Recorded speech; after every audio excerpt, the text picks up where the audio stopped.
नमस्कार दोस्तों। बहुत दुविधा और असमंजस के बाद फाइनली 70वीं बीपीएससी का प्रीलिम्स 13 दिसंबर को होने जा रहा है। आप सबको बहुत बहुत शुभकामनाएं कि आप लोग बहुत अच्छे से परीक्षा दें। लेकिन केवल शुभकामना देने के लिए ये वीडियो नहीं है। जब 70वीं बीपीएससी का नोटिफिकेशन आया था और फॉर्म भरने की प्रक्रिया शुरू हुई थी, तो एक वीडियो बना के मैंने कहा था कि ये बहुत बड़ी गोल्डन अपॉर्चुनिटी है उन सबके लिए जो सिविल सेवाओं में शामिल होने के बारे में कभी भी सोचते रहे।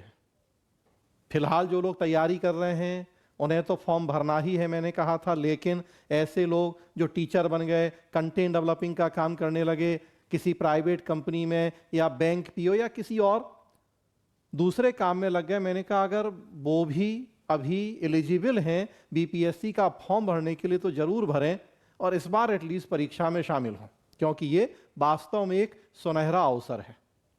जो जितनी उम्मीद की जा रही थी कि 10 लाख 12 लाख फॉर्म भरे जाएंगे, वैसा तो नहीं हुआ। लगभग 5 लाख के आसपास फॉर्म भरे गए। तो एक तो गोल्डन अपॉर्चुनिटी तब थी कि इतनी बड़ी संख्या में सीट्स आई हैं 2000 प्लस, और अब और एक डबल गोल्डन अपॉर्चुनिटी हो गई है इसलिए कि उम्मीद के मुताबिक आवेदन नहीं हुए। लगभग 5 लाख के आसपास फॉर्म भरे गए और उसमें भी पिछले 1-1.5 महीने में जितनी दुविधा और असमंजस की स्थिति रही कि 13 दिसंबर को बीपीएससी प्रीलिम्स लेगा या नहीं लेगा। कभी नॉर्मलाइजेशन को लेके आंदोलन आप देख रहे हैं, कभी जो 90-93 हज़ार लोग रजिस्ट्रेशन के बाद फॉर्म नहीं भर पाए, उस मुद्दे को लेकर कई बीच में ऐसी स्थितियां बनी कि मन में एक दुविधा थी कि पता नहीं 13 दिसंबर को होगा या नहीं। बहुत सारे लोग तो ये मान के बैठ गए थे कि 13 दिसंबर को तो नहीं ही होगा, और वैसी स्थिति में उन्होंने उस गंभीरता से तैयारी नहीं की। तो देखिए, जितने लोगों ने फॉर्म भरा वो सारे परीक्षा में शामिल होंगे या नहीं, डाउट है, नहीं ही होंगे। जो अनुमान है हम लोगों का अब तक के अनुभव के आधार पर, किसी भी दूसरे एग्जाम में जो उपस्थिति होती है कि अगर 60% भी उपस्थिति माने तो 3 लाख के आसपास लोग परीक्षा में शामिल होंगे। लगभग 30,000 रिजल्ट आएगा प्रीलिम्स का, तो मतलब हर 10 में से एक स्टूडेंट को प्रीलिम्स पास हो जाना है। तो देखिए कैसे गोल्डन अपॉर्चुनिटी के ऊपर एक और सुनहरा अवसर आपको मिलता जा रहा है, स्पेशली जो लोग गंभीर और सीरियस स्टूडेंट हैं उनके लिए। जब मैंने वो वीडियो बनाया था, बहुत सारे लोगों के फोन आए कि सर हम बीपीएससी के बारे में नहीं सोच रहे थे, आप किसी और काम में लग गए थे, लेकिन जब आपका वीडियो देखा तो लगा कि नहीं, हमें भी एक बार प्रयास और करना चाहिए। इधर 2-4 दिन से फिर मैंने देखा, स्पेशली जब फाइनली डिसाइड हो गया कि 13 दिसंबर को होना है एग्ज़ाम, आनन फानन में जो लोग दिल्ली में रह रहे, बहुत सारे मेरे स्टूडेंट, उनका टिकट ही नहीं बन पा रहा है। अभी तक उनके रिजर्वेशन नहीं हो पाए तत्काल या कोई परीक्षा की तैयारी, लेकिन उनको यही समझ नहीं आ रहा कि कैसे वो 13 दिसंबर को अपने एग्ज़ाम सेंटर पे पहुँचें। लड़के तो किसी तरह से चले भी जाएं, सीट शेयर करके, एक सीट पे 2-2 3-3 लोग, लेकिन लड़कियों के साथ विशेष रूप से दिक्कत। आज ही कई स्टूडेंट से बात हुई, लड़कियां, उन्होंने कहा सर टिकट ही नहीं है, क्या करें, बस से जाने में उन्हें उतना कंफर्टेबल नहीं है। तो वैसी स्थिति में तो जो लोग परीक्षा में शामिल हो रहे हैं, बल्कि मैं कहूंगा कि अभी भी 2 दिन का समय है, एड़ी चोटी का जोर लगा दें। जैसे भी जिस भी तरीके से आप अपने परीक्षा सेंटर पहुंच पाएं तो परीक्षा में जरूर शामिल करें। हों तो अभी भी आपके पास करीब 48 से 60 घंटे का समय है। प्रयास करें परीक्षा स्थल तक पहुंचने का और परीक्षा में शामिल होने का, क्योंकि बार बार कह रहा हूं ये गोल्डन अपॉर्चुनिटी है। चलिए खैर, ये तो रही बात कि आप परीक्षा में शामिल हों। एक बात जो मैं और कहना चाहता हूं, परीक्षा में शामिल होने के दौरान 2 घंटे का जो प्रीलिम्स का पेपर होगा, जब से नेगेटिव मार्किंग शुरू हुई है तो बहुत सारे बच्चों में उसको लेके एक भय या डर बैठा हुआ है।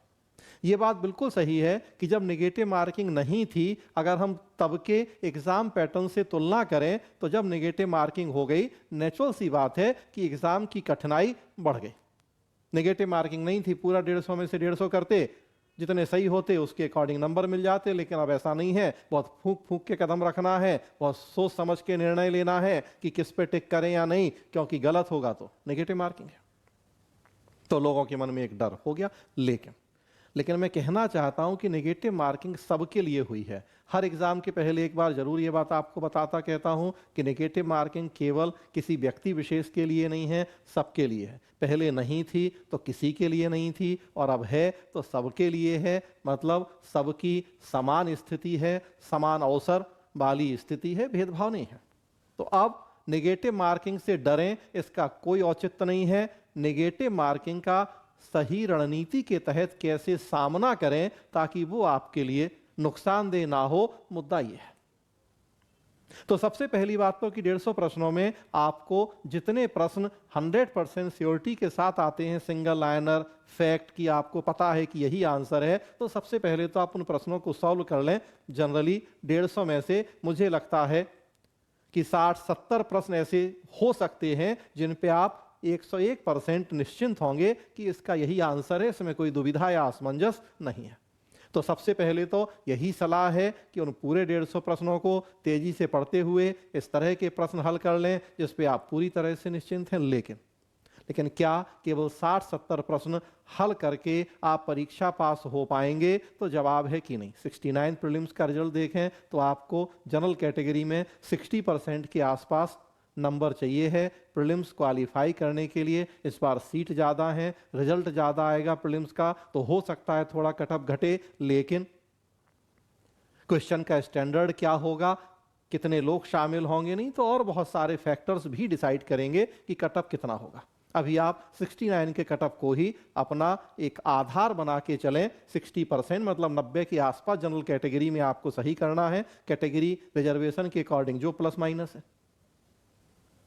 तो 150 में से 90 प्रश्न, 100 प्रश्न अगर आपको ऐसे आते हैं जिसमें 100% श्योर है, तब तो कहना ही क्या, सोने पे सुहागा। फिर तो रिस्क लेने का कोई मतलब ही नहीं है। जो 100 पूरी तरह से निश्चिंत है उसको टेक कर आए और मेंस की तैयारी शुरू कर दें। लेकिन मुद्दा तो यही है कि क्या 150 में से 100 प्रश्न ऐसे हैं जिनकी आंसर आपको पूरी तरह से पता है? नहीं, तो फिर वैसी स्थिति में रिस्क तो लेना ही होगी। अक्सर कई लोग सलाह देते हैं कि रिस्क लेने से बचें, लेकिन मैं हमेशा कहता हूं कि अगर रिस्क नहीं लेंगे, नेगेटिव मार्किंग के दौर में आप प्री क्वालिफाई ही नहीं कर पाएंगे, क्योंकि 70 क्वेश्चन आते हुए आप कराएंगे और बिना रिस्क के पास तो नहीं होंगे। तो रिस्क तो लेनी पड़ेगी। आपको 90-95 पे पहुंचना है, बिना रिस्क के कैसे पहुंचेंगे? हाँ, मामला ये है कि कितना रिस्क लें। तो अगर आपको 90 का टारगेट लेके चलना है तो मेरे ख्याल से 120 के आसपास प्रश्न तो आपको करने ही पड़ेंगे। 70 के बाद 40-50 जो भी हैं उतनी रिस्क तो आपको लेनी ही पड़ेगी। तो 70 आपने वो सही कर दिए जिसमें पूरी तरह से आप निश्चिंत थे। उसके बाद अब जो 40-50 क्वेश्चन रिस्क, आप उन पे ऐसे क्वेश्चन में रिस्क लें जहां 2 तो आप विकल्प हटा देते हैं कि ये तो बिल्कुल नहीं होंगे, बचे हुए 2 में कंफ्यूजन होता है कि ये या वो। उस तरह के प्रश्नों में तो रिस्क लेनी पड़ेगी। 20 प्रश्नों में रिस्क लिया आपने, 10 सही हुए, 10 गलत हुए, फिर भी आप फायदे में रहेंगे। और 15 सही हो गए, 5 गलत, तो और फायदा हो जाएगा। तो इस तरह से आपको 120 प्रश्नों के आसपास तो जब टिक करना ही पड़ेगा। 90-95 तक पहुंचने के लिए 120 टिक किया, 10-12 गलत हो गए, नेगेटिव मार्किंग के कुछ नंबर कटे, तो आप 100 या उसके आसपास होंगे। तो रिस्क लेने से डरें नहीं। बस अब कितनी रिस्क लेनी है, उस समय एग्जाम हॉल में आपकी क्या स्थिति है, उसको देखते हुए आपको दिमाग में एक कैलकुलेशन कि 90 पे हमें पहुंचना है, अब कितनी रिस्क लेनी चाहिए, तो उतनी रिस्क लेनी पड़ेगी। तो फिर यही कहूंगा कि बहुत अच्छा मौका है, पूरा प्रयास करें एग्जाम में शामिल होने का। दिल्ली में रह रहे हैं, टिकट नहीं हो पाया, जो भी तरीके से आपको लग रहा है कि पहुंच सकते हैं, एग्जाम में शामिल हों। 10 में से 1 आदमी क्वालिफाई होगा प्री। थोड़ा सा भी आप सीरियस हैं, गंभीर हैं, अच्छे से तैयारी की है, तो मुझे लगता है कि आप मेंस लिखने जा रहे हैं।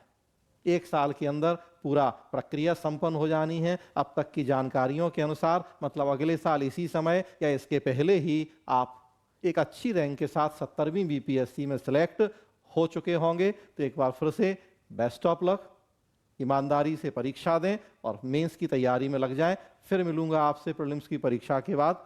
धन्यवाद।